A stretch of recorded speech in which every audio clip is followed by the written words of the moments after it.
Hello बच्चों, question states that a hole is made in a metal plate when temperature of metal is raised, then diameter of the hole will decrease, increase, remain same and last option है हमारे पास answer depend upon the initial temperature of metal as we know। तो first हम question के की concept की बात करते हैं। नाउ की कंसेप्ट फॉर दिस क्वेश्चन, जैसा कि हम जानते हैं कि जो हमारे पास लेंथ में जो एक्सटेंशन होता है that is delta L will be equal to L naught alpha delta T. ये हमारे पास किसका कंसेप्ट हमने यूज़ किया है, this concept for thermal expansion.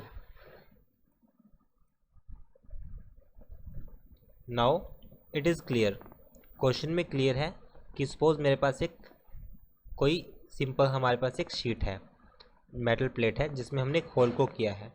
जैसे ही हम टेम्परेचर को इंक्रीज़ करते हैं, सपोज करता हूँ कि इनिशियल टेम्परेचर हमारे पास T1 है, सेकंड टेम्परेचर T2 है।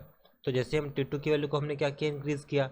इंक्रीज़ करने से हमारे पास ये पॉइंट क्लियर है कि जो चेंज इन लेंथ होगा हमारे पास वो डायरेक्टली प्रोपोर्शनल है change in temperature, that is T2 minus T1।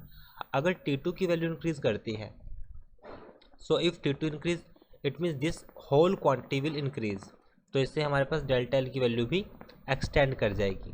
So we can say when a solid containing a cavity is heated means temperature को बढ़ाते हैं, so cavity expand in same way as it would filled with a material making up the rest of the object. So we can say it will increase, hence right answer will increase. So option B is right. I hope solution is understandable. Thank you.